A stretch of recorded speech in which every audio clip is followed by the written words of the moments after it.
PM Kisan 21వ విడతను 19వ తారీఖు November 2025 విడుదల చేస్తున్నట్టు వెబ్సైట్లో అప్డేట్ ఇచ్చారనమాట. కావున మనం వెబ్సైట్లో ఒకసారి చెక్ చేసుకొని ఈ కేవైసీ అలాగే ఎలాగ నా యువర్ స్టేటస్ ఎలా తెలుసుకోవాలి, ఎవరెవరు పడతాయి అనేది ఒకసారి చూద్దాం. పిఎం కిసాన్ వెబ్సైట్ చూద్దాం. పిఎం కిసాన్ కొట్టంగా ఇలా వస్తుంది అనమాట. PM Kisan beneficiary status touch చేయంగానే మనం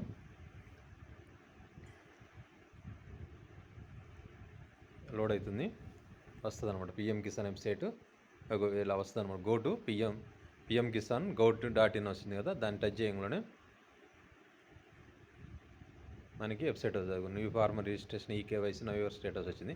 ఇప్పుడు చూసారు, ఇగో 21st ఇన్స్టాల్మెంటు 9 కోట్ల మందికి 18,000 19 నవంబర్ 2025 వేస్తున్నట్టు వెబ్సైట్లో వచ్చిందనమాట. పైన అప్డేట్ వచ్చిందనమాట. కావున ఈ విధంగా మనం న్యూ రిజిస్ట్రేషన్ ఈ కేవైసీ నవ్ యువర్ స్టేటస్ తెలుసుకోవచ్చు అనమాట. ఫస్ట్ ఈ కేవైసీ అంటే ఈ కేవైసీ కరెక్ట్గా ఉందో లేదో చూసుకుంటే మనకి అమౌంట్ పడుద్ది అనమాట. ఇగో ఈ కేవైసీ ఏంటంటే మనం ఈ కేవైసీ చేయాలి కదా, అప్పుడు స్టేటస్ చూద్దాం అనమాట. స్టేటస్ చూడటానికి ఎంటర్ రిజిస్ట్రేషన్ నెంబరు కొట్టాలన్నమాట. అలాగే క్యాప్చా కొడితే మనకి స్టేటస్ చూపెట్టిద్ది అనమాట. తర్వాత మొబైల్ నెంబర్ తెలుసుకోవటం, అలాగే తర్వాత ఏం చేయాలంటే నెక్స్ట్ ఈ కేవైసీ చేయటం. ఈ కేవైసీ ఎలా చేయాలనేది మనం ఒకసారి చూద్దాం.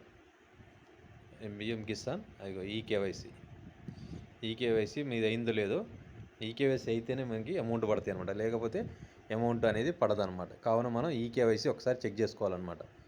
మనది కరెక్ట్గా ఉందో లేదు, ఈ కేవైసీ అయిందో లేదు అనేది. ఈ కేవైసీ అలా కొట్టంగానే ఓపెన్ అవుతుంది అనమాట. అంటే ఆధార్ నెంబర్ కొట్టాలి. ఆధార్ నెంబర్ కొట్టిన తర్వాత మనకి తెలిపిద్ది అనమాట ఈ కేవైసీ అయిందా లేదా, సబ్మిటెడ్ అనేది. దాని ద్వారా మనం ఈ కేవైసీ చేసుకున్న తర్వాత మనకి అమౌంట్ అనేది ఈ నెల 19వ తారీఖు అంటే నవంబర్ 19వ తారీఖున మనకి 21వ విడత పిఎం కిసాన్ నిధులు 2,000 పడతాయి అన్నమాట. Okay, thank you.